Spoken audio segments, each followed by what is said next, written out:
ኃጢአታችን ስናለቅስ ከእግዚአብሔር ዘንድ ፈጥኖ መልስ እናገኛለን። አሁን ትልቁ ችግራችን ስለ ኃጢአታችን ማልቀስ ሳይሆን በኃጢአት ላይ ኃጢአት በመጨመር ተጠምደን መኖራችን ትልቁ በሽታ ይሄ ነው። አሁን ያለንበት ዓለም ውጥንቅጡ ወጥቷል፣ ግራ ተጋብቷል። ከላይ እስከታይ መፍትሄ የለም፣ ሁሉም ይጫጫል። ብዙ ሽማግሌ ያለ ሽማግሌ መፍትሄ አላመጣም። ካህናት አለን፣ መምህራን አለን፣ ትምህርታችን ሁሉ ጠብ ሊል አልቻለም። ምክንያቱም ምንድነው ከተባለ ከምንናገረው በላይ የምናስበው ክፋት የምንናገረውን ትምህርት ውጦታል ማለት ነው። ውስጣችን ክፋት አለ፣ ተንኮል አለ፣ መግባባት የለም። አንዳንዱ በሰፈር ታጥሯል፣ በቋንቋ የታጠራለ፣ በጎሳ የታጠራለ። ዓለም የሰጠንን አጀንዳ በአጠቃላይ ስለተሸከምነው መንፈሳዊ ሕይወት የእግዚአብሔር ቃል ውስጣችን ሊሰራ አልቻለም።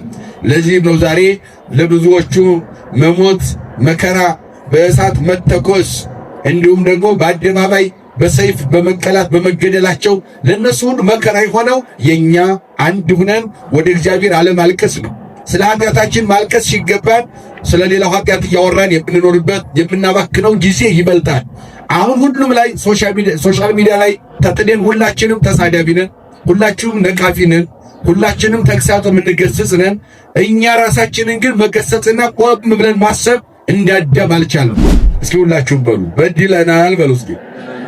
እስኪ ድገሙት፣ አሁንም ድገሙት፣ ይቅር በለን። ይህንን የአዳምን ጸሎት የሔዋንን ጸሎት ዛሬ ለኛ ያስፈልጋል አያስፈልግም? ይመናል ያስፈልጋል አያስፈልግም?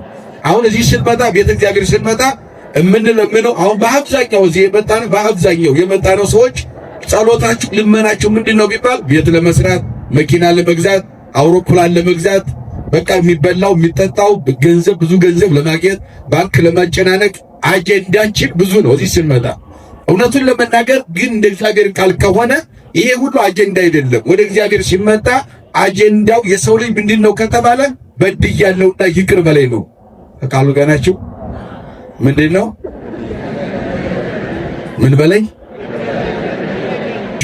ሰዎች መጽሐፍ ቅዱስ ብቻውን በቂ ነው፣ መጽሐፍ ቅዱስ ሙሉ ነው፣ ጉድለት የለበትም ይሉናል። እኛ የኛ ቤተክርስቲያን ደግሞ 10 መጻሕፍት ይሞሉታል።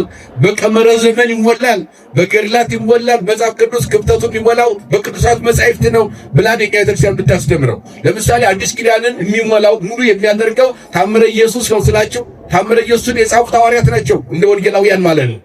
ግን አሁን በዚህ ላይ ስትመለከቱ እሺ ወንጌል ብቻውን በቂ ነው ካላችሁ ክርስቶስ በቤተልሔም ተወለደ ካለ በኋላ ማቴዎስ 2 ላይ ወደ ግብፅ ተሰደደ ይላል። ከ3 ዓመት በኋላ ወደ ኢየሩሳሌም ተመለሰ ይላል። ወደ ኢየሩሳሌም ከተመለሰ በኋላ ኢየሱስ ክርስቶስ በየት አደገ ለሚለው ግን ወንጌል መልስ የለውም። በየት አደገ የሚለው ሉቃስ 2 ላይ ስትሄዱ ብልጭ ያለች ታሪክ አለች። በ12 ዓመቱ ኢየሱስ ክርስቶስ በዓል ለማክበር ከእናቱ ከቅድስት ድንግል ማርያምና ከዮሴፍ ጋር ወደ ኢየሩሳሌም ወጣ ይላል ሉቃስ። እስከ 12 ዓመት ድረስ ግን የት ቆየ ኢየሱስ ክርስቶስ ለሚለው ታምረ ኢየሱስ ነው ዘግበው እየተነተነ የሚያስረዳው ወንጌልን በዚያ ይሞላው። ከዚያ በኋላ ከኢየሩሳሌም ተመልሶ ወደ ናዝሬት ገሊላ መጣ። በገሊላ ቆየ። በገሊላ ነበረ ከማለት ውጭ 30 ዓመት ላይ ከዮሐንስ ጋር ዮርዳኖስ ከሚገናኙ ኢየሱስ ክርስቶስ 30 ዓመት በየት እንደቆየ ወንጌል ላይ አልተዘገበም ማለት ነው።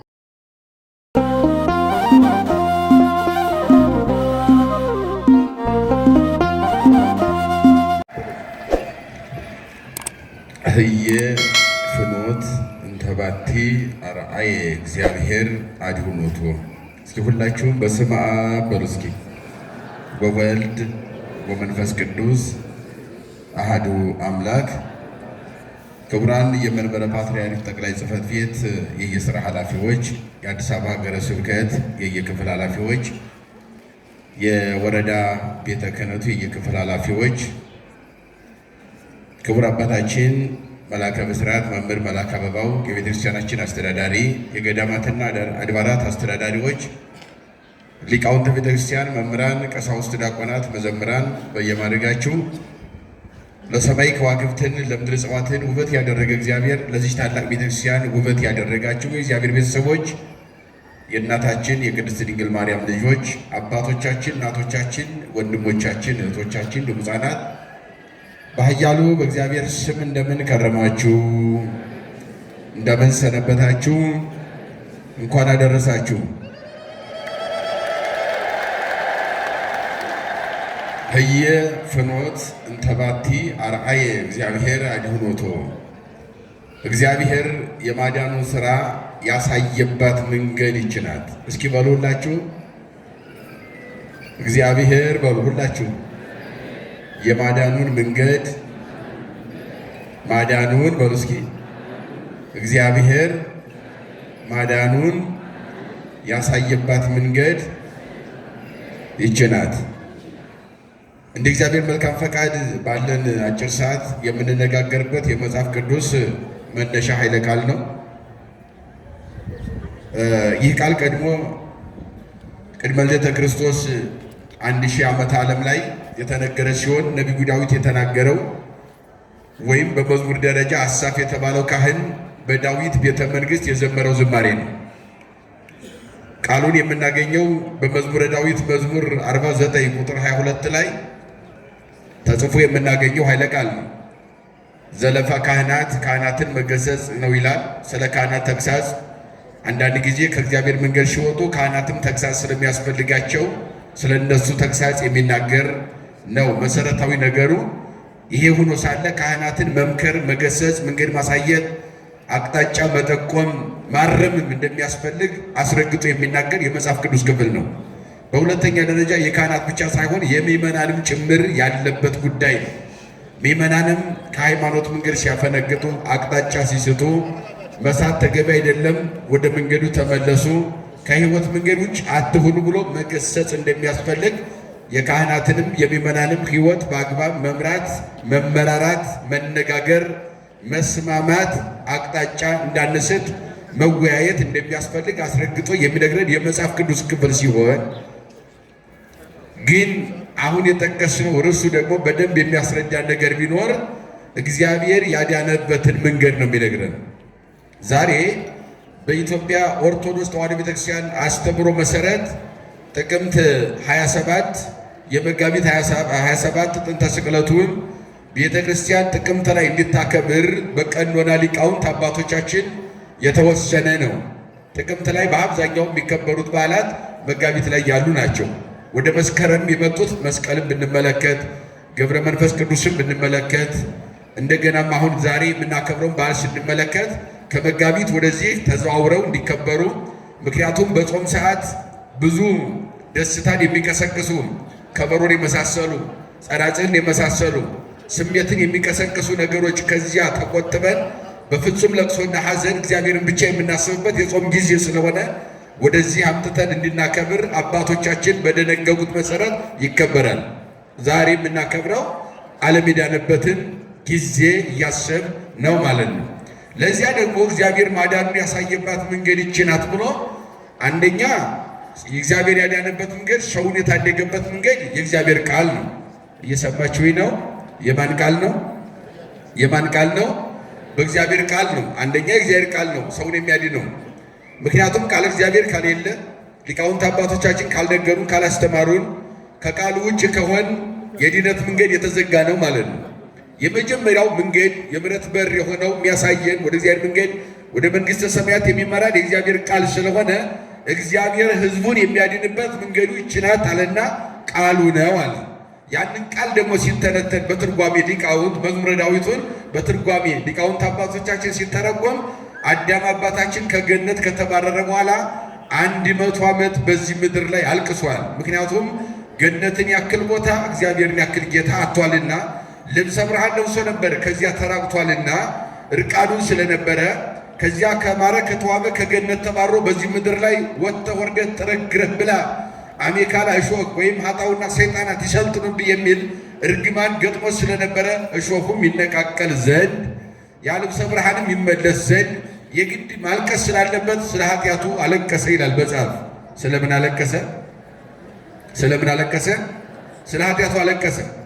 ስለ ኃጢአታችን ስናለቅስ ከእግዚአብሔር ዘንድ ፈጥኖ መልስ እናገኛለን። አሁን ትልቁ ችግራችን ስለ ኃጢአታችን ማልቀስ ሳይሆን በኃጢአት ላይ ኃጢአት በመጨመር ተጠምደን መኖራችን ትልቁ በሽታ ይሄ ነው። አሁን ያለንበት ዓለም ውጥንቅጡ ወጥቷል፣ ግራ ተጋብቷል። ከላይ እስከታይ መፍትሄ የለም፣ ሁሉም ይንጫጫል።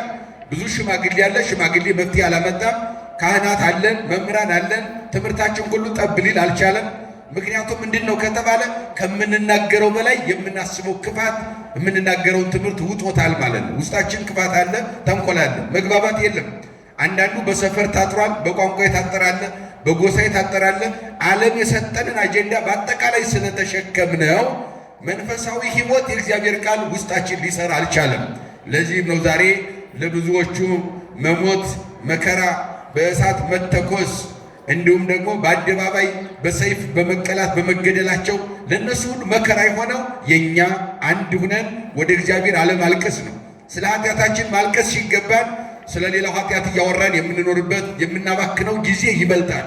አሁን ሁሉም ላይ ሶሻል ሚዲያ ላይ ተጥደን ሁላችንም ተሳዳቢ ነን፣ ሁላችንም ነቃፊ ነን፣ ሁላችንም ተግሳጽ የምንገስጽ ነን። እኛ ራሳችንን ግን መገሰጽና ቆም ብለን ማሰብ እንዳዳም አልቻለም። አዳም መጀመሪያ በገነት ያለው ሁሉ ተፈቅዶልሃል ኑር አለው። ዘዞ እግዚአብሔር ለአዳም ወይቤሎ ዘሃሎ ውስተ ገነት ብላ፣ በገነት ያለውን ሁሉ ብላ። ወምስሰ ዘሃሎ ማእከለ ገነት ኢትብላ፣ በገነት መካከል ያለ ዕፅ ግን አለ እሱን እንዳትበላ። አመለተ ትበል እምኔሁ ሞተ ትመውት። ዘፍጥረት ምዕራፍ 3 ስታነቦ ያንን እንጨት በበላ ጊዜ ሞትን ትሞታለህ። ምን ትላለህ? ሞትን ትሞታለህ ብሎ እግዚአብሔር መመሪያ ሰጠው። ይህ እንግዲህ በቀለሚንጦስ አባባል ሰፍሮ ቆጥሮ ይናገራል። 7 ዓመት ከ3 ወር ከ17 ቀን በጥቅሉ በተለመደው ትምህርት 7 ዓመት በላይ አዳም ትእዛዝ ጠብቆ ኖረ። እግዚአብሔርን ብቻ እያመሰገነ የታዘዘውን እያደረገ ያልታዘዘውን ሳያደርግ ማለት ነው። ከዚያ በኋላ ግን ሰይጣን ቅድመ ጥራት ሰይጣን አሳተውና በሔዋን አማካኝነት ዕፀ በለስን በላ። አትብላ የተባለውን ዕፀ በለስ ሲበላ ደንበር አፈረሰ። ከእግዚአብሔር ሕግ ውጭ ሆነ፣ መንገድ ሳተ። ታው የተባለውን ነገር ሁሉ አልተውም ብሎ ከእግዚአብሔር ይልቅ ሰይጣንን ሰማ። ከቃሉ ጋር ናቸው። ዛሬ ከቤተ ክርስቲያን ይልቅ ማንን ነው የምንሰማው? ዛሬ ከመንፈሳዊ ቃሉ ይልቅ ማንኛውን ሰምተን የምንተገብረው? እስኪ ራሳችን እንመልከተው። የሰይጣንን ወይስ የእግዚአብሔርን? መግደል የሰይጣን ነው፣ መጣላትም የሰይጣን ነው፣ መነቃቀፍም የሰይጣን ነው፣ ጥሎ ማለፍም የሰይጣን ነው። ይህ ሁሉ የእግዚአብሔር አይደለም። ዓለምን የተቆጣጠረው ደግሞ ይህ ነው። የእግዚአብሔርማ መተቃቀፍ ነው፣ መፈቃቀር ነው፣ መተሳሰብ ነው፣ መተዛዘል ነው፣ መከባበር ነው። ይሄ ከምድራችን ተጠርጎ ጠፍቷል። ምክንያቱም ክፉን ዕፀ በለስ ሁላችንም በልተናል፣ ከእግዚአብሔር መንገድ ውጭ ሆነናል ማለት ነው። እግዚአብሔር የምሕረት መንገዱን ይክፈትልን በእውነት። ስለዚህ አዳም ከዚያ በኋላ ከገነት ተባረረ ወደዚህ ምድር መጥቶ 100 ዓመት አለቀሰ ይላል ከሔዋን ጋር። ወነበሩ አዳም ወሔዋን 100 ዓመተ በአብይ ሐዘን ወላ። አዳምና ሔዋን 100 ዓመት ሙሉ በታላቅ ለቅሶ በፍጹም ሐዘን ቆዩ ይላል። እግዚአብሔርን ፈለጉ። በድለናል ይቅር በለናል። ምን አሉ? እስኪ ሁላችሁም በሉ በድለናል በሉ። እስኪ ድገሙት፣ አሁንም ድገሙት። ይቅር በለን። ይህንን የአዳምን ጸሎት የሔዋንን ጸሎት ዛሬ ለእኛ ያስፈልጋል አያስፈልግም? ይመናል ያስፈልጋል አያስፈልግም? አሁን እዚህ ስንመጣ ቤተ እግዚአብሔር ስንመጣ የምንለምነው አሁን በአብዛኛው እዚህ የመጣ ነው ሰዎች ጸሎታችሁ ልመናችሁ ምንድን ነው ቢባል ቤት ለመስራት፣ መኪና ለመግዛት፣ አውሮፕላን ለመግዛት፣ በቃ የሚበላው የሚጠጣው ገንዘብ፣ ብዙ ገንዘብ ለማግኘት፣ ባንክ ለማጨናነቅ አጀንዳችን ብዙ ነው እዚህ ስንመጣ። እውነቱን ለመናገር ግን እንደ እግዚአብሔር ቃል ከሆነ ይሄ ሁሉ አጀንዳ አይደለም። ወደ እግዚአብሔር ሲመጣ አጀንዳው የሰው ልጅ ምንድን ነው ከተባለ በድያለሁና ይቅር በላይ ነው። ቃሉ ጋር ናችሁ። ምንድን ነው? ምን በላይ ነው ጸሎታችን? አሁን እየጸለይን ነው። ይሄን የመጣ ነው ብዙ አጀንዳ ይዘናል። ያ ሁሉ አጀንዳ ተውት፣ ግድ የለም እሱ ሁሉ ይቆይ። ምክንያቱም ለመንም አልለመንም፣ አመንም አላመንም፣ ጸለይንም አልጸለይንም የሚበላ ነገር ፍጥረቱን እግዚአብሔር አይነሳም። ይመናል።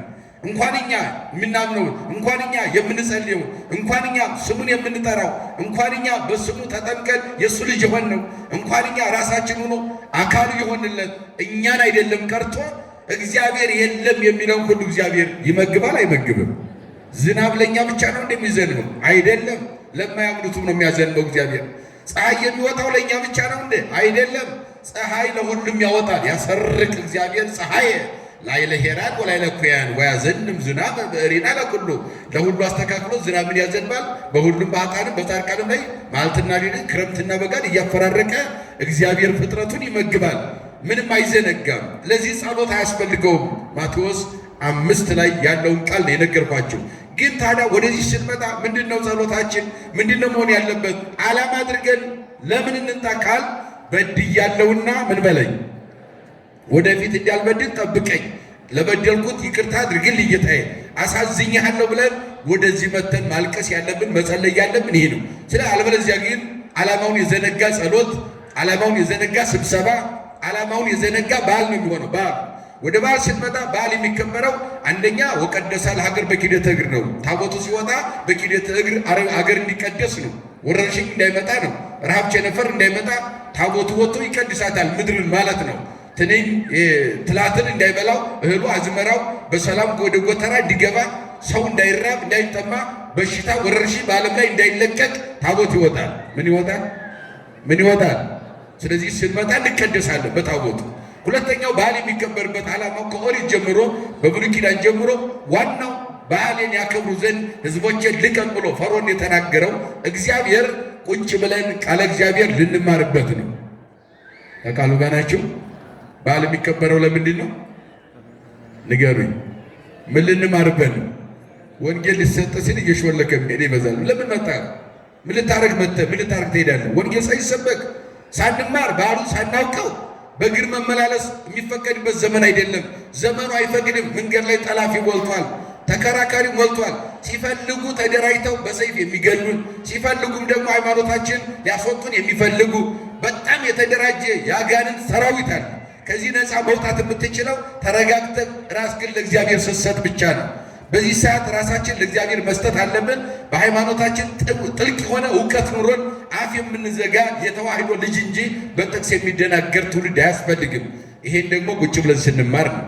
አዳም አለቀሰ፣ ስለ ኃጢአቱ ይቅር በለኛል። አሞኒዎስ አውሳቢዎስ የተባሉ ሊቃውንት አሉ። እነዚህ የታሪክ ጸሐፊ ናቸው። በተለይ አውሳቢዎስ የሚባለው በቤተክርስቲያን ታሪክ እስከ ጥጉ ድረስ ዓለም አቀፏን የኢትዮጵያ ኦርቶዶክስ ተዋሕዶ ቤተክርስቲያን በሰማይና በምድር ያለች ስውርና ግዙፍ በግዘፈ ምድር ገዝፋ የምትታይ እንደዚህ የተሰበሰብንባት በርህበ ሰማይ በሰማይ ስማትና ምጥቀት ደግሞ ዓለመ መላእክትን ወክላ በሰማይ የምትኖር ረቂቋና ግዙፏ ቤተክርስቲያን ተብላ ትከፈላለች። ቤተክርስቲያን አንዲት ብትሆንም ሰማያዊት ናት፣ ምድራዊት ናት። አንዲት ብትሆንም በግዘፍና በርቀት ትኖራለች። በርቀት መላእክት ያመሰግኑባታል፣ ቅዱሳን ያመሰግኑባታል። በግዝፈት እኛ የቆምንባት የምናመሰግንባት ቤተክርስቲያን። ስለዚህ በደንብ የጻፈ አውሳቢዎስ የተባለው ሊቅ ሲናገር ዋልቦቱ ካልዕ ህሊና ለአዳም ዘንበለ ብካይ ላይ ለኃጢአቱ። እስኪ በሉ አዳም በሉ እስኪ አዳም ከኃጢአቱ በስተቀር ሌላ ለቅሶ አልነበረው። ከምን በስተቀር? በገነት በየሰዓቱ የሚያፈሩ እጽዋት አሉ። እንደ ብሉይ ኪዳን የሥነ ፍጥረት ምሁራን አባባል የሚያፈሩ በየደቂቃው በየሰዓቱ አንዱም በልቶ ሳይጨርሱ አንድ እጽዋት የሚያፈሩ በገነት ነበረ። የምግብ ችግር አልነበረበትም። አዳም ወደዚህ ሲመጣ ምግብ ቸገረኝ አይደለም። ስለ ምግብ አላለቀሰም። በገነት ስላለው ምግብ ስለነበረው የደስታ ዘይቤ ኑሮ አልነበረም ያለቀሰው። በድያለሁና ይቅር በላይ ብሎ 100 ዓመት አለቀሰ ከሔዋን ጋር። ስንት ዓመት አለቀሰ? አያችሁ፣ ለቅሶ ወደ ቤተ እግዚአብሔር ስንመጣ ምን ብለን ነው ማልቀስ ያለብን? አቤቱ በድያለሁና ምን በለኝ። እችን እንዳትዘነጓት ሚመናል። ያ ማለት ስለሚበላ ስለሚጠጣ ጠይቁ አይደለም። እግዚአብሔር ኃጢአት እስካልሆነ ድረስ መጠየቅ ችግር የለውም። መልስ የሌለው ነገር የለም በእግዚአብሔር ዘንድ። ሁሉንም እግዚአብሔር ይመልሳል፣ ችግር የለውም። እግዚአብሔር እንኳ የሚበላ የሚጠጣ አይደለም ቀርቶ በስጋ ስንኖር በዚህ ምድር ላይ ሊቸግረን አይደለም ቀርቶ እኮ ራሱን ብሉይ ጠጡ ብሎ በመስቀል መሶብነት በቀራንዮ ማዕድነት የሕይወት እንጀራ የሕይወት መጠጥ አድርጎ መድኃኔዓለም ራሱን ሰጥቶናል። ክብርና ምስጋና ለስሙ ይሁንና እንኳን ስጋዊ ምግብ አይደለም ቀርቶ ራሱን ሰጥቶናል እኮ። ራስ የበለጠ ምን አለ? ራሱን የሰጠን እግዚአብሔር እንዴት ምግብ ይነሳናል? እንዴት የሚጠጣ ይነሳናል? እንዴት የሚለበስ ነገር ይነሳናል እግዚአብሔር።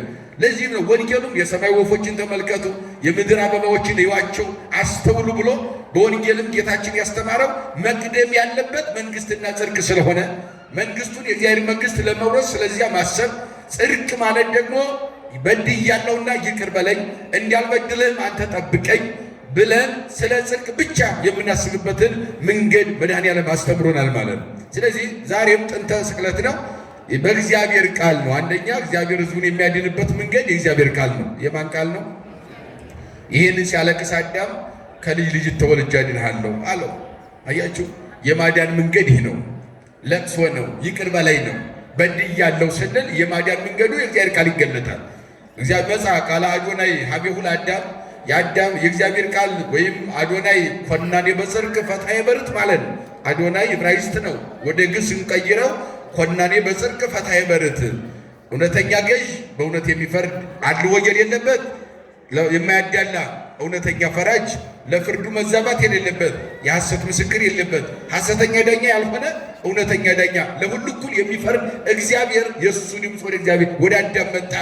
እንዘ ይብል አዳም አበ ኩሉ ዓለም አይት ያሎቀ አዳም የሰው ሁሉ አባት ይሆን የዓለም ሁሉ ገዥ ያደረኩ የት አለ ለመሆኑ ብሎ የእግዚአብሔር ቃል ወደ አዳም መጣ። ማእከለ ጸዊሃ ለገነት በገነት እንጨቶች መካከል እያለቀስኩ አለው። ምን ሆነህ ነው ያለቀስከው አለው። የተደበቀው ስለምንድን ነው ሲለው ራቁቴን ስለሆንኩ። ምን ስለሆንኩ? ከእግዚአብሔር ውጭ ስንሆን እርቃናችንን ያማረ ልብስ ብንለብስ ከእግዚአብሔር አይሰውርም። የልብስ መደራረብ የጨርቅ መደራረብ ከእግዚአብሔር አይሰውርም። ሊሰውር የሚችለው ከፍጡራን ዓይን ነው። ከሰው ዓይን ይሰውራል። ግን በእግዚአብሔር ዘንድ ኃጢአት ከሰራን እርቃናችን ነው የቆምነው። ከቃሉ ጋር ናችሁ። ስለዚህ የጽድቅ ልብስ የይቅርታ ልብስ ያስፈልጋል። ወደ እግዚአብሔር ማልቀስ በድያለሁ ይቅር በለኝ የሚለው ይህንን የጽድቅ ልብስ መልበስ በእግዚአብሔር ፊት የሚያኮራ ልብስ መልበስ ከኛ ይጠበቃል። ራቁቴን ነኝ አለው። ራቁት ግን የሆንከው እኔን ስትበድለኝ ነው አለው። ምን ስትለኝ ነው? ትእዛዜን ስትተላለፍ ያን ጊዜ እርቃን ሆነሃል አለው። አቤቱ ጌታ ሆይ መፍትሄው ምንድነው? ይቅር በላይ በድያለሁ። አዎ በድያለሁ፣ ስለበደልኩ ነው የተራቆትኩት። ነገር ግን አንተ ምን ይቸግርሃል? የይቅርታ አምላክ ነው። ይቅር በላይ ብሎ አዳም አለቀሰ። በድያለሁ፣ ኃጢአት ሰርቻለሁ፣ ይቅር በለኝ አለ። ያን ጊዜ እግዚአብሔር ፈጥኖ መልስ ሰጠው። በሐሙስ ዕለት ወበመንፈቃ ዕለት እትወለድ ሞለተ ወለትከ ወዲህ ውስተ መርብከ አድኅነከ በመስቀልየ ወበሞትየ ወትቤዘወከ። ቀለሚንጦስ በአራተኛው አንቀጹ ላይ 5500 ዘመን በአንተ አቆጣጠር፣ ይሄ የአዳም የሰው ልጅ ቁጠራ ወይም ቀመር ነው። 5500 ዘመን በአንተ አቆጣጠር፣ በእኔ በአምላክ አቆጣጠር ደግሞ 5 ቀን ከኩል ወደዚህ ምድር ወርዳለሁ፣ ከልጅ ልጅ ወለዳለሁ። እየዳኩ እንደ ማንኛውም ሕፃን በአደባባይ እየዳኩ አድጋለሁ። በቀራንዮ በመስቀል ላይ ይሰቀላለሁ። እየሰማችሁኝ ነው? ምን እላለሁ? በመስቀል ላይ ምን እላለሁ? ሥጋዬን ምን እላለሁ? እቆርሳለሁ፣ ደሜን አፈሳለሁ ስላንተ። በዚህ ትድናለህ አለው። የምትድነው በዚህ ነው፣ እስከዚያ ግን ጠብቀኝ አለው። በጸሎትህና በይቅርታ ጠይቅ፣ በለቅሶ በጥያቄ በዚሁ ቀጥልበት አለው። ይህንን ቀጠሮ ይህንን የምሕረት ድምፅ አዳም የሰማው በድያለሁና ይቅር በለኝ ስላለ ነው። ምን ስላለ ነው? ስለዚህ ቃሉ በተፈጸመ ጊዜ 5500 ዘመን ሲፈጸም እግዚአብሔር ወደዚህ ምድር መጣ። በቅዱስ ገብርኤል አማካኝነት በነቢያት ሲያናግር የኖረውን ሲያሰብክ የኖረውን ሲገልጸው የነበረውን ዜና የምስራች የትንቢተ ነቢያት ሲደመደም ገብርኤል የተባለው መልአክ ከሰማይ ላከና መጋቢት 29 ቀን እሑድ ከቀኑ 3 ሰዓት ላይ በብዙ ክርክር እናታችን ወላዲተ አምላክ ድንግል ማርያም ይሁንልኝ ብላ ስትፈቅድ ወይም ቃሏን ስትሰጥ ይሁንታዋን ስትገልጽ እግዚአብሔር ወልድ በማኅፀነ ማርያም ሰው ሆኖ አደረ። ክብርና ምስጋና ለስሙ ይሁንና ሰው ሆኖ አደረ። 9 ወር ከ5 ቀን በማኅፀኗ ከቆየ በኋላ ታኅሳስ 29 ቀን እግዚአብሔር ተወለደ። ከተወለደ በኋላ በዚህ ምድር ላይ እንደ ማንኛውም ሕፃን እየዳሁ አድጋለሁ እንዳለ እየዳህ አደገ እንደ ሕፃን። ዕለቱን ተጸንሶ ዕለቱን መወለድ ይችላል። 9 ወር ግን እንደ ማንኛውም ሕፃን መኖር አለበት። ሰው ስለሆነ የሰውን ሥጋ ወይም ነፍስና ሥጋ ስለተዋሃደ ሰው ስለሆነ ሰው አልሆነም ምጣት ነው እንዳይሉ ዕለቱን ተጸንሶ ዕለቱን መወለድ የሚችለው ሁሉም ማድረግ የሚችለው አምላካችን 9 ወር በእናቱ ማኅፀን እንደ ማንኛውም ሕፃን ቆይቶ ወደዚህ ምድር ከመጣ በኋላ እንደገናም በዚህ ምድር ላይ እንደ ሕፃን እየዳኸ እያለ አደገ። ወልሂቀ በበሕቅ ነው የሚለው። እነሆ በየጥቂቱ አደገ ነው። የቅዳሴ ሊቃውንትን እነ ዲዮስቆሮስም ኤጲፋንዮስም ሌሎችም ሃይማኖተ አበው ተባብረውበታል። በተለይም ደግሞ አዲስ ኪዳንን ሙሉ የሚያደርገው እውነቱን ለመናገር በታምረ ኢየሱስ ነው። አዲስ ኪዳን ሙሉ የሚያደርገው ከቃሉ ጋር ናችሁ። ሰዎች መጽሐፍ ቅዱስ ብቻውን በቂ ነው፣ መጽሐፍ ቅዱስ ሙሉ ነው፣ ጉድለት የለበትም ይሉናል። የእኛ ቤተክርስቲያን ደግሞ 10 መጻሕፍት ይሞሉታል። በቀመረ ዘመን ይሞላል፣ በገድላት ይሞላል። መጽሐፍ ቅዱስ ክፍተቱ የሚሞላው በቅዱሳት መጻሕፍት ነው ብላን የእኛ ቤተክርስቲያን የምታስተምረው። ለምሳሌ አዲስ ኪዳንን የሚሞላው ሙሉ የሚያደርገው ታምረ ኢየሱስ ነው ስላቸው፣ ታምረ ኢየሱስን የጻፉት ሐዋርያት ናቸው፣ እንደ ወንጌላውያን ማለት ነው። ግን አሁን በዚህ ላይ ስትመለከቱ እሺ ወንጌል ብቻውን በቂ ነው ካላቸው ክርስቶስ በቤተልሔም ተወለደ ካለ በኋላ ማቴዎስ 2 ላይ ወደ ግብፅ ተሰደደ ይላል። ከ3 ዓመት በኋላ ወደ ኢየሩሳሌም ተመለሰ ይላል። ወደ ኢየሩሳሌም ከተመለሰ በኋላ ኢየሱስ ክርስቶስ በየት አደገ ለሚለው ግን ወንጌል መልስ የለውም። በየት አደገ የሚለው ሉቃስ 2 ላይ ስትሄዱ ብልጭ ያለች ታሪክ አለች። በ12 ዓመቱ ኢየሱስ ክርስቶስ በዓል ለማክበር ከእናቱ ከቅድስት ድንግል ማርያምና ከዮሴፍ ጋር ወደ ኢየሩሳሌም ወጣ ይላል ሉቃስ። እስከ 12 ዓመት ድረስ ግን የት ቆየ ኢየሱስ ክርስቶስ ለሚለው ታምረ ኢየሱስ ነው የሚዘግበው፣ እየተነተነ የሚያስረዳው ወንጌልን በዚያ ይሞላል። ከዚያ በኋላ ከኢየሩሳሌም ተመልሶ ወደ ናዝሬት ገሊላ መጣ። በገሊላ ቆየ። በገሊላ ነበረ ከማለት ውጭ 30 ዓመት ላይ ከዮሐንስ ጋር ዮርዳኖስ ከሚገናኙ ኢየሱስ ክርስቶስ 30 ዓመት በየት እንደቆየ ወንጌል ላይ አልተዘገበም ማለት ነው። ታምረ ማርያም ይህንን ይሞላል። ቅዱሳት መጻሕፍት ይህንን ይሞላሉ። በዚህ መንገድ ካደገ በኋላ ጌታችን ኢየሱስ ክርስቶስ ተጠመቀ። ተጠምቆ ገዳመ ቆሮንቶስ ሄደ። ከገዳመ ቆሮንቶስ ወጥቶ ሐዋርያትን መረጠ። ወደ ቃና ዘገሊላ ጉዞውን አደረገ። ከቃና ዘገሊላ ሰርግ በኋላ በገሃድ ታምር እያደረገ እያስተማረ በምድር ላይ ድውይ እየፈወሰ ለምጽ እያነጻ ውር እያበራ ቆየ። ከቆየ በኋላ ከ3 ዓመት በኋላ ሐዋርያትን አስተምሮ ሁሉን ነገር ካስተካከለ በኋላ ጌታችን አምላካችን መድኃኒታችን ኢየሱስ ክርስቶስ በቀራንዮ መስቀል ተሸክሞ ከሊቶስትራ ጫካ እስከ ቀራንዮ ተጉዞ ጨርቅ አገልድሞ ለመላእክት ብርሃንን የሚያለብስ ፍጡራንን ሁሉ እርቃናቸውን ያልተወ ሁሉን የሚያለብስ ምድርን በጽጌያት ሰማይን በከዋክብት ያሸበረቀው ቤተ ክርስቲያንን በሚመናን ያሸበረቀው በደሙ ዓለምን ያጠበው መድኃኔ ዓለም ቀራንዮ በመስቀል ላይ ይውል ዘንድ መስቀል ተሸክሞ ጉዞውን አደረገ። በሉቃስ ወንጌል እንደተገለጠው የሉቃስ ወንጌል ምዕራፍ 23 ከቁጥር 39 እስከ 34 ያለው ስትመለከቱ ነስዕዎ አይሁድ ለእግዚእ ኢየሱስ እምሊቶስትራ ወሰድዎ ብሔረ ዘስሙ ቀራንዮ። አይሁድ ጌታችንን ከሊቶስትራ ጫካ ያዙ፣ ግን እንዳሸከሙ ወደ ቀራንዮ ጉዞ አደረገ። ወበየሰቀልዎ ማእከለ ክልኤፍያት፣ በዚያም በሁለት ሽፍታዎች መካከል ሰቀሉት። አሐደ እምለፌ ወአሐደ እምለፌ ወኢየሱስ ናዝራዊ እንተ ማእከሎሙ፣ አንዱን ሽፍታ በቀኝ አንዱን በግራ የናዝሬቱ ኢየሱስን በመካከል ሰቀሉት ይላል። እኛ አዝነን ተክዘን ጠቁረን የነበረውን ሁሉ ያፈካን ዘንድ እነሆ የወደቅነውን ያነሳን ዘንድ ተበትነን ስለነበረ ይሰበስበን ዘንድ መድኃኔ ዓለም ለእኛ ተሰቀለ። ስለዚህ የተበተነውን ሊሰበስብ እሱ ተሰቀለ ብለን እየሰበክ እኛ በክፉ ሐሳብ ተበትነን የምንሰቃይበት ምክንያቱ ምንድን ነው? ይሄ ሊያቆም ያስፈልገዋል። ምእመናን ዛሬ ቁመን የምናስብበት ጊዜ የመድኃኔ ዓለምን በዓል ስናከብር፣ በተለይ ይህን በዓል ስናከብር ፍቅር፣ ርኅራኄ፣ ቸርነት፣ ምሕረት በአደባባይ ለዓለም የዘነበበት ቀን ነው። ከቃሉ ጋር ናችሁ? የተጣላን ምን እንበል? የበደልን ምን እንበል? የቀማን ምን እንበል? አለበለዚያ ይህን በዓል ማክበራችን ትርጉም ምንድን ነው? ራሳችሁን መርምሩ። እዚህ ያላችሁ ሂዳችሁ ይቅርታ ተጠያይቁ። ዝም ብላችሁ በሆዳችሁ ተሸክማችሁ የመጣችሁትን ክፉ ጫማ አውጥታችሁ ነው ቤተ እግዚአብሔር መምጣት ያለባችሁ። መቅደስ ስንገባ ጫማ እንደምናወጣ ክፉ ሐሳብ አውልቆ ቤተ እግዚአብሔር መምጣት ያስፈልጋል። ወደ እግዚአብሔር ለመማፀን ፈጥኖ እግዚአብሔር እንዲደርስልን ማለት ነው። ያለንበት የጨለማ ዘመን ነው። የጨለማው አበጋዝ ስራውን እየሰራ ነው። ሁሉም ነገር እኛ ላይ ነው ያለው፣ ጦሩ ያነጣጠረው። በዚህ ሰዓት ቆም ብለን ልናስብ ያስፈልጋል። ይቅርታ ልንተያየ፣ በመነቃቀፍ በመጠላላት አንዱ በማዋረድ የምንታደገው አይደለም። ተቋም ራሳችንን መታደግ አንችልም። እውነታው ይሄ ነው። ከቃሉ ጋር ናችሁ? አዎ። ስለዚህ በእግዚአብሔር ቃል አንደኛ እግዚአብሔር ሕዝቡን የሚያድንበት ቃሉ ነው። ለአዳም ቃል ተሰጠ፣ በቃሉ ጸንቶ ቆየ፣ ያተፈጸመለት ዳነ፣ በቃሉ ነው። ሁለተኛ በመስቀሉ ነው። እግዚአብሔር ህየፍኖት እንተባቲ አርአየ እግዚአብሔር አድኖቶ። እንደውም በሌላ አንቀጽ ላይ በመዝሙር 97 ደግሞ በዚያኛው መዝሙር ላይ ደግሞ አርአየ እግዚአብሔር አድኖቶ፣ እግዚአብሔር የማዳኑ ስራ በመስቀል ላይ ያሳየ። ወበቀድመ አሕዛብ ከሰተ ኪዳኖ፣ ሕዝብና አሕዛብ በተሰበሰቡበት ሄሮድስም ሌሎችም ዋልያ እነዚህ ክፉዎች ሁሉ በተሰበሰቡበት እምነት የሌላቸው ሁሉ በእነሱ አደባባይ ተሰቀለ። ተሰቅሎም ደግሞ ምሕረቱን ገለጠ። ወጽድቆሂ ለቤተ እስራኤል፣ ለእስራኤል ዘሥጋም ጭምር በደል በድለው ራሳቸው ቢሰቅሉትም እንኳን ይቅር በላቸው ብሎ ራሱ ከራሱ ጋር አስታረቃቸው። መድኃኔ ዓለም ክብርና ምስጋና ለስሙ ይሁንና ይህንን ነው መጽሐፍ የሚነግረን።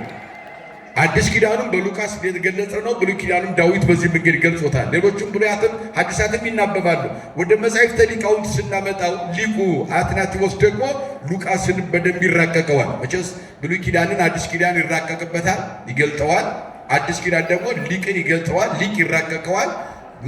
አትናቴዎስ የተባለው ሊቅ ደግሞ በሃይማኖት አበው በመጀመሪያው ድርሳኑ ላይ ሊቁ እንደተናገረው ጌታችን አምላካችን መድኃኒታችን ኢየሱስ ክርስቶስ በቀራንዮ በተሰቀለ ጊዜ ይላል። ከቃሉ ጋር ናቸው። ከዋክብት እንደ ቅጠል ረገፉ። የወንጌሉን ሐሳብ ይወስዳል። መጀመሪያ ፀሐይም አንተ ብርሃን ለኔ አልብሰኸኛል፣ ለኔ ብርሃን አልብሰህ አንተ እርቃንን ስትሰቀል ዓለም እርቃንን ሊያይ አይገባም ብላ ራሷን ወደ ጨለማ ቀየረች። ብርሃን የሰጣት አምላኳ ተሰቅሏልና በሷ ብርሃን ሰጭነት ዓለም እርቃኑን እንዳያየው ሰወረች፣ ብርሃኗን ሰወረች፣ ወደ ጨለማ ቀየረች። ሌላው ወር ጨረቃን ስንመለከት ደም ታለቅስ ነበር ወይም ወደ ደም ተቀይራ ነበር። በምድር ላይ ስንመለከት መቃብራት ተከፈቱ፣ ሙታን ተነሱ። ያም ብቻ አይደለም፣ አይባን ድንጋዮች ይፈተቱ ነበር፣ ይቆራረጡ ነበር። ይህ ሁሉ የሚሆንበት ጊዜ ቅድም እንዳልኳቸው አዳም እንደጮኸው አንድ ሽፍታ በቀኝ የተሰቀለ ሽፍታ አቤቱ በመንግስት አስበኝ ብሎ ጮኋል። ከቃሉ ጋር ናችሁ። ምን ብሎ ጮኸ? ትክክለኛው አያችሁ፣ ትክክለኛው ጸሎት ይሄ ነው፣ ጩኸት። ቅድም እንዳልኳችሁ አሁን ፈያታዊ ዘይማን የጠየቀው ነገር ሌላ ነገር የለም። ምንም የጠየቀው ነገር አንድ ነገር ነው የጠየቀው። ቤተ እግዚአብሔር ስንመጣ እግዚአብሔር ስንማጸን ይቅር በለኝ የሚለውን ነገር መልመድ ያስፈልጋል። አፋችን መልመድ ያለበት ይሄ ስንመጣ ይቅር በለኝ በድያለሁ፣ በማወቅም ባለማወቅም፣ በማሰብም በማድረግም በመናገርም በድያለሁና ምን በለኝ ይቅር በለኝ የሚለውን አፋችን ሊለምደው የሚገባ ነገር ቢኖር ቤተ እግዚአብሔር ስንመጣ የመጀመሪያ ጸሎታችን ይሄ ነው መሆን ያለበት። ፈያታዊ ዘይማንም እንዳዳም ተዘከረ ልጆ በውስተ መንግሥትከ። በእርግጥ ጩኸቱ ብዙ ነው። ሊቁ ምን አለ? 5 አይነት ጩኸት ነበረ ነው የሚለው። እንደውም ቀራንዮ ላይ ባጭሩ 5 አይነት ጩኸት ነበረ። ስንት አይነት ጩኸት? ሰማያውያንም ይጮሃሉ፣ ምድራውያንም ይጮሃሉ። የመጀመሪያው አሉ የአይሁድ ጩኸት ነው አሉ። አይሁድ ምን እያሉ ይጮሁ ነበር? የአይሁድ ጩኸታቸው ስቅሎ ነው፣ ክፉ ጩኸት። አያችሁ፣ ስቀለው የሚል ክፉ ጩኸት አለ ቀራንዮ ላይ። ሌላው ሁለተኛው ደግሞ የነሱ ተከታይ ደግሞ በግራ የተሰቀለው ሽፍታ አሁንም ክፉ ጩኸት ይጮሃል። ለእማንተኑ ወልደ እግዚአብሔር ረድስኩ መስቀልከ ንራይ ወንመልምከ። አንተ እግዚአብሔር የእግዚአብሔር ልጅ ከሆንክ እስኪ ከመስቀሉ ውረድ፣ ራስህን አድን እኛንም አድነንና እንመንብህ የሚል ክፉ ጩኸት በግራ የተሰቀለው ሽፍታ ይጮህ ነበር። ሁለተኛው ጩኸት። ሶስተኛው ጩኸት መላእክት ይጮሁ ነበር ይላል ሊቁ። እነማን ይጮሁ ነበረ? ስቅለት ለካ መላእክትን ማስጮኋቸዋል። ምድርና ሰማይ ተጨንቋል፣ ያልተጨነቀ ፍጥረት የለም። የመላእክት ጩኸት ደግሞ ምን መሰላቸው? ህዲገነ አምላክነ ናውእያ ወናምጥላ ለዛቲ ዓለም በከመ ወይንሀገር መለ ሰዶም ወገሞራ። ሰዶምና ገሞራን ሁለት ሁነን ወደ ማታ ገብተን ጧት አመድ ያድርገናቸዋል። ሰዶም፣ ገሞራ፣ ሲባዮን፣ ሱዳማ ይባላሉ። 5 ሀገር ነው በብሉይ ኪዳን ዘፍጥረት ምዕራፍ 19 ላይ የምናገኛቸው። ግን በበዛው 2 ሀገር ሰዶምና ገሞራ፣ 5 ሀገር ማታ ገብተን ጧት ወደ አመድ ቀይረናቸዋል።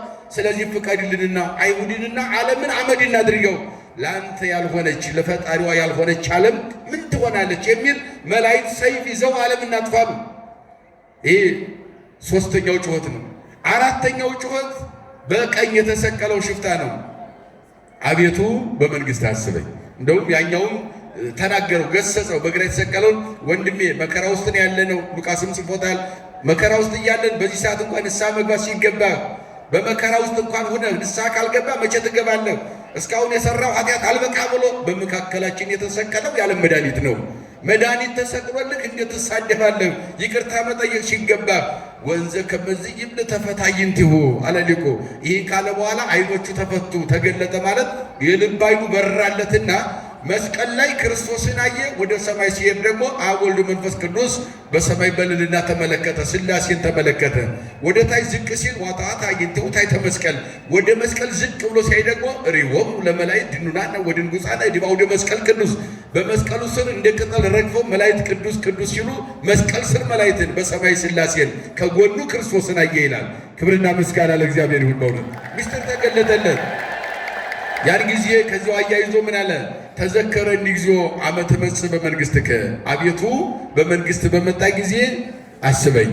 እስኪ በሉ አቤቱ በሉ እስኪ በመንግስት በመጣ ጊዜ አስበኝ። ይሄ አራተኛው ጩኸት የዚህ ሰው ጩኸት ነው። ለሁሉም መድኃኔዓለም መልስ ሰጠ። አምስተኛው ጩኸት የመድኃኔዓለም ጩኸት ነው። ጩኸቱም ደግሞ ለሁሉም ነው። መልስ ሰጠ። ለሁሉም ጩኸት መልስ ሰጥቷል።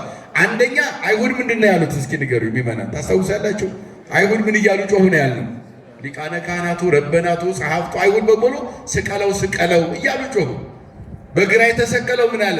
ራስ ግን አድንና እኛንም አድነንና ምን እንበልብህ አለ። ለዚህ ለክፉ ጩኸቱ ምን ብሎ መልስ ሰጠ መሰላቸው? የሚያደርጉትን አያውቁትምና ምን በላቸው። መልስ አገኘ አላገኘም? ክብር ለስሙ። አያችሁ፣ እየሰቀሉት ይቅርታ፣ ምሕረት፣ ርኅራኄ፣ ቸርነት፣ ፍቅር ሰጣቸው ለሚሰቅሉት ማለት ነው። ይቅር በላቸው አለና ለእነኚህ መልስ ሰጠ። ሌላው መላእክት ዓለምን እናጥፋ የሚል የመላእክት ጩኸት ነበረ። ለመላእክት ደግሞ ምን አይነት መልስ ሰጣቸው መሰላችሁ? ህድጉ መላእክትየ ወይትጠምዑ፣ መላእክቶቼ ወይ አትቆጡ፣ ምሕረትየ ወትዕግሥትየ ይሰፍን ኩሎ ዓለመ፣ ምሕረቴና ትዕግሥቴ ዓለምን ሁሉ ይመራልና። እስኪ በሉ ምሕረቴና ትዕግሥቴ በሉ እስኪ።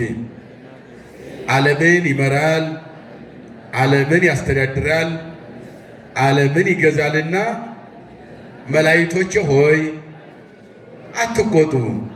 እንደውም ወፃ መልአክ ሩማይ ከለኩሎም መላእክት፣ ሌላ የተቆጣ መልአክ ሰይፉን መዞ መዲዮ ሰይፎ ይላል። ሰይፉን መዞ መጣ። ወረወለ ውጡ ሰይፉንም ወረወረው ከመያጥፎሙ ላላውያን፣ አይሁድን ያጠፋቸው ዘንድ ሰይፉን ወረወረው። ሰይፉን ሲወረውረው ግን ያ ሰይፍ ወደ ዓለም ነው የተወረወረው። ዓለምን የሚያጠፋውን የመልአክ ሰይፍ መስቀል ላይ ያለው መድኃኔዓለም በምሕረት ከለከለው ይላል። መለሰው ይላል። ሲመልሰው ተመይጠውጡ ሰይፍ ወዘበጦ ለምንጦ ላይ ተምኩራብ ወረሰይዎ እምላይሉ እስከ ታይቱ ለክል የገብ ያ የተመለሰው ለሰው የተወረወረውን ወደ መጋረጃው ወደ ምኩራቡም ወደ አዳራሹ መጋረጃ እግዚአብሔር ወረወረው ሰይፉን ይላል። ከሰው ተመልሶ ወደ መጋረጃው ላይ አረፈና ያንን መጋረጃ ሰንጥቆት ወደ ምድር ገባ። ዓለመ ምድርን አልፎ ልበ ምድርን አልፎ ልበ ባህርን አልፎ ልበ አዝየብ ነፋስን ልበ ነፋስን አልፎ ልበ እሳትን ኮሬብን እሳትን አልፎ ልበ በርባኖስ ውስጥ ተንጠልጥሎ እስካሁን ይኖራል ይላሉ አባቶቻችን። ለሰው የተወረወረውን ሰይፍ እግዚአብሔር በምሕረቱ መልሶ ወደ ጨርቅ አድርጎታል። እግዚአብሔር የማናውቀውን የተወረወረብንን ሰይፍ ሁሉ በምሕረቱ ይመልስልን፣ አገራችን ይጠብቅልን መድኃኔዓለም። ከዚያ በኋላ ለእነኚህ ሁሉ መድኃኔዓለም መልስ ሰጣቸው። መልሱ ተከናወነ። በጥቅሉ ስንመለከተው እግዚአብሔር ዛሬ ምሕረትን፣ ይቅርታን፣ ፍቅርን፣ ርኅራኄን ለሁላችን የሰጠበት ቀን ነው፣ ያደለበት ቀን ነው። ስለዚህ ይህንን ላደረገልን እግዚአብሔር ደግሞ ለሰራነው ኃጢአት ይቅርታ እየጠየቅ እሱን ልናመሰግን ይገባል። ቤተክርስቲያን የምታስተምረን ይህንን ነው። ይሄ አንድ ታላቅ ሊቅ አለ በዚህ በመጽሐፈ መነኮሳት የመጀመሪያው ክፍል ማሪሳቅ ይባላል። የቅዱስ ኤፍሬም ሶርያዊ ተማሪ ነው ማሪሳቅ ማለት እና ይሄ ሊቅ ምን አለ? የኛ የእግዚአብሔር ምሕረት ለተደረገልን ነገር የዓለምን ክፋት ሁሉ በምሕረት እንዴት አድርጎ እንዲዋጠው ክፋታችንን በምሕረት እንዴት አድርጎ እንዲያስወገደው ሲገልጽ ምን አለ? የሰው ልጆች ኃጢአት ይላል። ከቃሉ ጋር ናቸው። የሰው ልጆች ኃጢአት ከአዳም እስከ ሔዋን ጀምሮ እስካሁን ድረስ በሙሉ ያለው የሰው ኃጢአት በሙሉ ተሰብስቦ መጥቶ የሰዎች ኃጢአትና የእግዚአብሔር ምሕረት ጋር በአንድ ሚዛን ቢመዘን ይላል። ከቃሉ ጋር ናቸው። የሰው ኃጢአትና የማን ምሕረት በአንድ ሚዛን ምን ቢል ሁለቱ ቢመዘን ማን ይበልጥ ይመስላችኋል? አስቡት። ከአዳምና ከሔዋን ጀምሮ ነው እኮ ያለው። ሰውን በሙሉ ከተፈጠረ ጀምሮ ዕፀ በለስ በልተው ኃጢአት ከጀመሩ ጀምሮ ተውት። አዳምና ሔዋንን ተውና አሁን በሕይወት ያለውን በዓለም ያለን ሕዝብ ኃጢአት አስቡት። በዓለም ላይ ያለውን ተውትና ኢትዮጵያ በምትባለው ክበበ ምድር ያለውን የሰውን ኃጢአት አስቡት። በዚህ ከተማ ያለነውን አስቡት።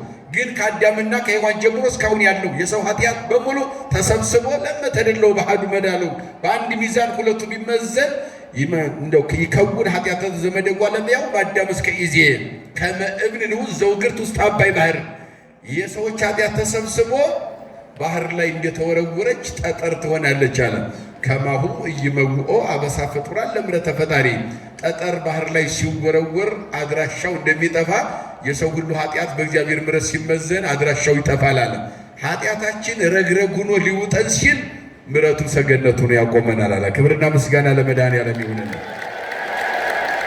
ስለዚህ ዛሬ ምን ላይ ነው የቆምነው ካልን በምሕረት ሰገነት፣ በይቅርታ ሰገነት፣ በፍቅር ሰገነት ነው የቆምነው።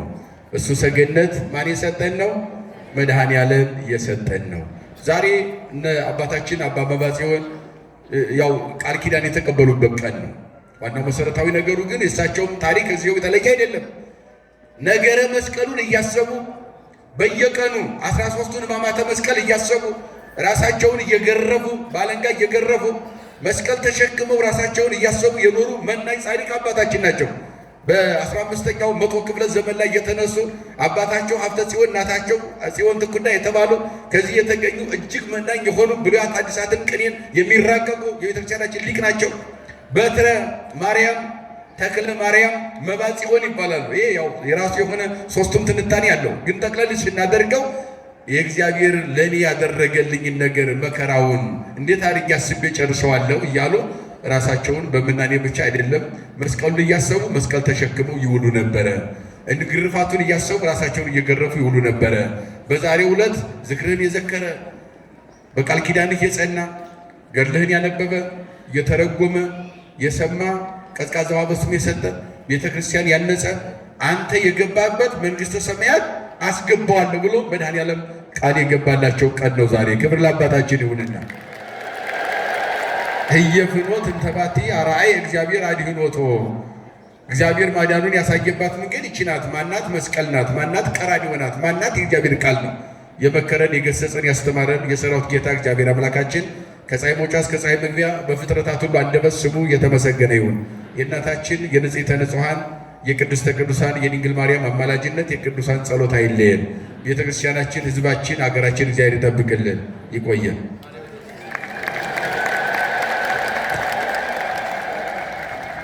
ክቡር ሊቀ ሊቃውንት መምህር ዮሴፍ ደሳለኝ ቃለ ሕይወት ያሰማልን። ቀሪ አገልግሎት ዘመናቸውን ይባርክልን። በዕድሜ በጤና ይጠብቅልን። ከፍ አድርጋችሁ አመስግኑልን። ከዚህ በመቀጠል ክቡር ሊቀ ትጉሃን ሳህሉ አበበ ሳህሉ የሕንፃ አሰሪ ኮሚቴ ዋና ሰብሳቢ